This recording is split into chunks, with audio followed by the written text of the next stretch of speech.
La sedentariedad como base de la administración de justicia supone que los tribunales deben ejercer sus funciones en un lugar fijo y determinado, vale decir, que no estén sometidos a una itinerancia o que abandonen su espacio físico por razones que no sean exclusivamente de peso o que el legislador las contemple.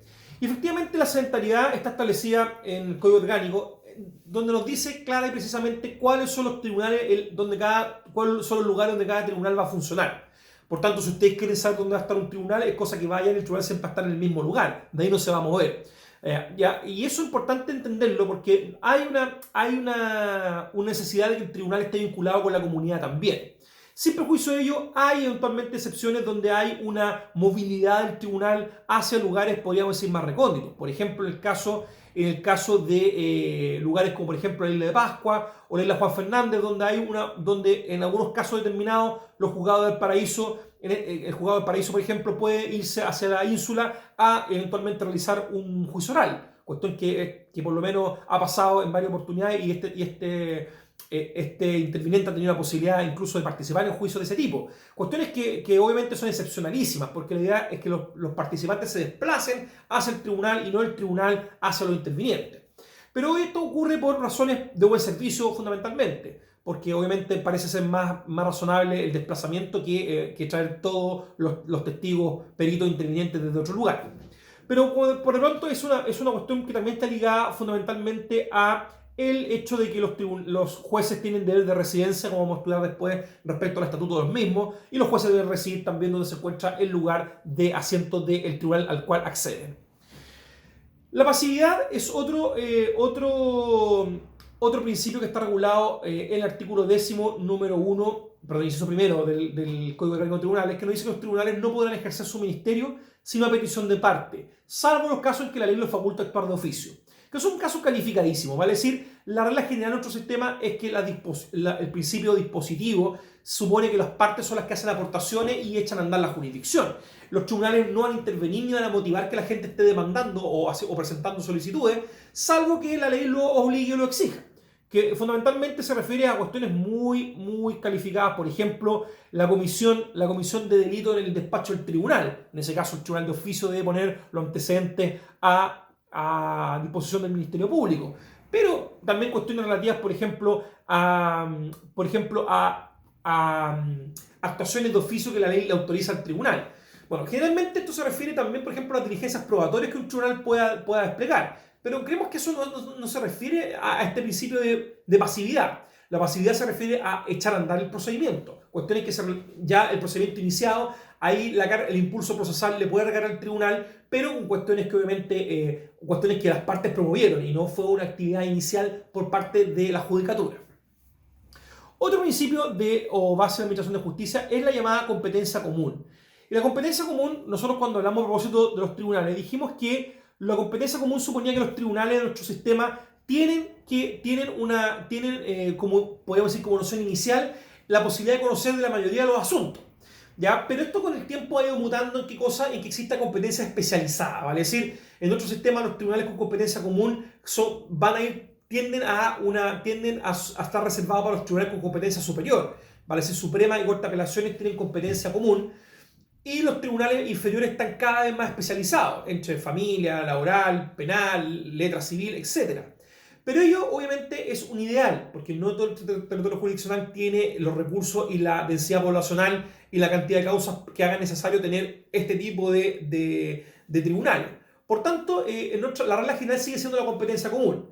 La Corte de Apelaciones también obviamente conocen de todos los asuntos en las salas que correspondan, no hay salas especializadas. A diferencia de la Corte Suprema, que sí tiene salas especializadas y que tiende a conocer de una manera más intensa cada conflicto sometido a su conocimiento.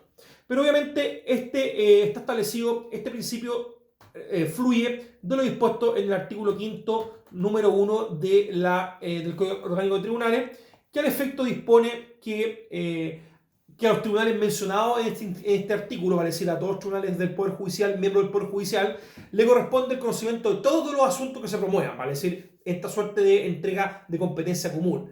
Sin perjuicio no hay que olvidar que este artículo sufre una serie de modificaciones para ir incorporando otros tribunales de competencia especializada. Por tanto, el espíritu del artículo 5 en su inciso primero ha ido mutando por esta nueva judicatura cada vez más especializada. Importante entonces, como otra base de la Administración de Justicia, hablar en este sentido de la inavocabilidad. La inavocabilidad se encuentra regulada en el artículo 8 del Código Orgánico de Tribunales y como base, fundamentalmente, lo que nos dice es que ningún tribunal podrá abocarse el conocimiento de causas o negocios pendientes ante otro tribunal, a menos que la ley le confiera expresamente esta facultad. Bueno, esto lo vamos a tratar bien cuando veamos las bases de la competencia, lo vamos a ver más adelante, pero por de pronto tienen que tener ustedes claro que cuando un tribunal entra en conocimiento de un determinado asunto, no puede otro tribunal quitarle el caso, en definitiva. Salvo que operen causales legales que así lo permitan, que son excepcionales.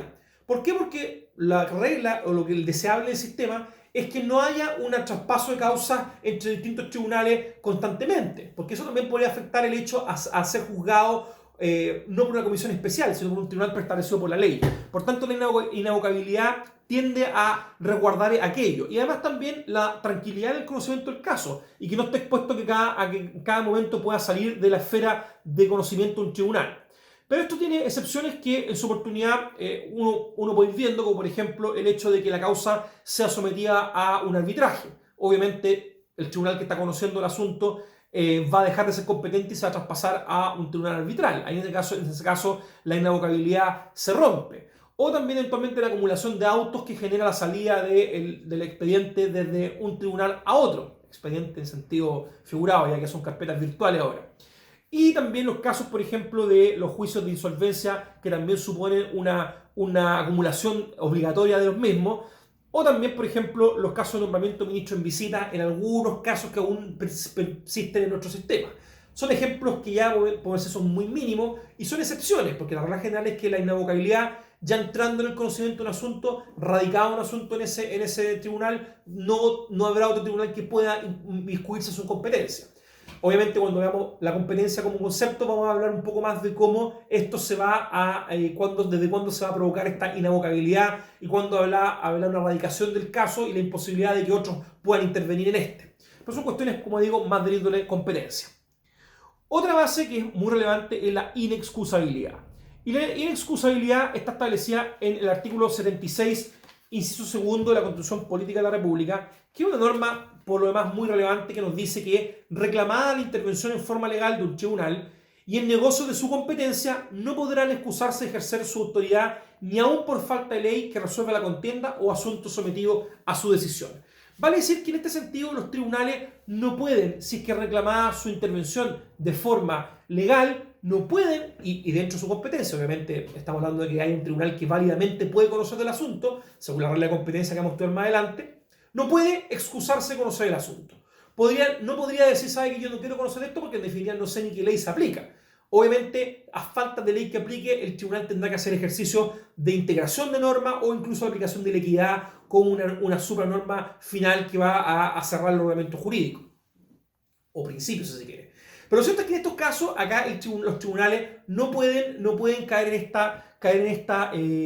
en esta excusa de decir que no hay una norma que regule el comportamiento que está siendo sometido a su conocimiento. Por tanto, el tribunal siempre tendrá que arrojar una sentencia para solucionar un asunto. Y así, efectivamente, el artículo 170, número 5 del CPC establece que, como requisitos del fallo judicial, puede ocupar la equidad o principio de la legislación, si se quiere, que eventualmente vaya a dar una solución al caso. Y esto entonces supone que los jueces deben integrar siempre toda la normativa y no solamente quedarse en la ley concreta que eventualmente no existe, ¿ya? Por tanto, la inexcusabilidad nos lleva a esta necesidad de la administración de justicia, que por lo demás es un principio que rige a toda la administración en general, a toda la aparato estatal. No pueden los órganos del Estado dejar de aplicar o dejar de entregar servicios. ¿Ya? Es deber del Estado prestar servicio y obviamente el servicio judicial es uno de ellos. Otra base del ejercicio de la jurisdicción la supone la gratuidad. La gratuidad, sin duda, también es un deseable, ya que son gratuitos los servicios judiciales, ¿vale? Es decir, no hay cobros asociados al desarrollo de la función judicial. Vale decir, uno no paga por justicia, no tiene que financiar un juicio.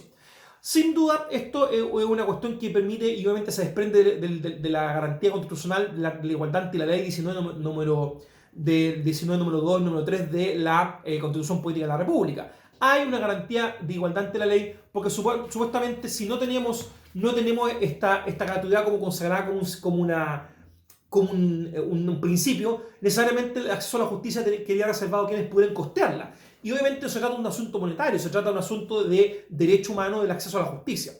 Por tanto, la ley no puede gravar excesivamente el acceso a la misma y tendrá que obviamente, cuando hay determinados cobros que se deben realizar en atención a determinadas diligencias que se den en un proceso, deben ser los más limitados posibles y obviamente por razones justificadas.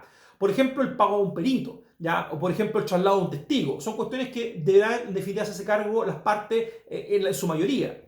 Pero lo que es gratuito es siempre el acceso a la justicia, ¿vale? Es decir, uno no le paga al juez, no le paga a su bolsillo al actuario, no le paga a los testigos para que vayan, sino que todo esto va dentro del costo que el sistema absorbe. Que la justicia sea gratuita significa que es gratuita para las partes, no gratuita en el sentido para el Estado, porque el Estado financia la justicia a través de las partidas presupuestarias correspondientes. Es un gasto tremendo para el erario nacional en la administrar justicia, es bastante caro por lo demás. Y en este sentido tenemos claro que hay excepciones, por ejemplo, como los pagos a los receptores judiciales, los pagos al conservador de raíces o los notarios por determinadas actuaciones que deban eventualmente realizar. Por tanto, esos deben ser pagados por parte de los intervinientes. Pero ¿qué pasa si la gente no tiene dinero para costearlo? Obviamente acá el sistema se tiene que hacer cargo de aquello y rige lo que se llama el privilegio de pobreza, ¿vale? Es decir, una situación especial que tienen las personas que no tienen dinero para litigar, que deben solicitarlo al tribunal para que el tribunal lo declare de esa manera. O en algunos casos, en algunos procedimientos, esta pobreza se presume y por tanto el sistema absorbe los costos de aquello, dotando, por ejemplo, de abogados como en materia penal, cuando no hay recursos para tener un defensor privado, se dota a través de un defensor público, o en otro sistema de la Corporación de Asistencia Judicial, que sin duda es gratis para todo quien lo requiera, obviamente previos requisitos de accesibilidad podríamos decir, de calificación, porque hay gente obviamente que puede costearlo y eventualmente no va a calificar como usuario del sistema, y eso también va a acceder a una suerte de eliminación del pago de los aranceles en determinados casos. Obviamente en estos casos siempre se privilegia la gratuidad en las actuaciones judiciales. Bueno, durante un tiempo había una práctica que era bien común en los tribunales, que era cobrar por determinado uso, por ejemplo, de fotocopias, de impresiones, que con el tiempo se fueron eliminando y se fue restringiendo porque obviamente la digitalización también no hace necesario tanto papeleo. Ya, común era, por ejemplo, que uno de los tribunales civiles hace años atrás hacía colas enormes para que el secretario pudiera facturarle las copias de una compulsa que eran las fotocopias que se enviaban a los tribunales superiores para conocer los recursos. Obviamente estas prácticas han ido desapareciendo y las leyes también lo han ido eliminando estas exigencias porque también suponen cargas innecesarias para los litigantes de tener que ir pagando cuestiones que a lo mejor incluso los litigantes no tienen por qué pagar. Entonces todo esto nos lleva a un sistema gratuito de justicia, que es lo que en definitiva uno tiene que aspirar como litigante y no tener que financiarlo a su bolsillo. Distinto es sí que en la creación del litigio hayan apoyo monetario. Por ejemplo, y recientemente en Chile han arribado fondos de financiamiento de litigio, que en otros países son bastante comunes para litigar en grandes conflictos, por ejemplo, de ley del consumidor, que a lo mejor se requiere el apoyo monetario para poder financiar peritaje o un juicio de extremada duración, hay fondos que van financiando estos casos. Obviamente, eso también es un tema al debe, porque difícilmente, en casos muy complejos, partes con poco dinero van a poder litigar contra multinacionales o contra empresas con distinto peso. Qué gran problema que tienen algunos sistemas comparados de lo caro que es acceso a la justicia. Pero son temas que en nuestro sistema la gratuidad se ha ido imperando en casi todos los procedimientos. Y obviamente por lo más un deseable del sistema.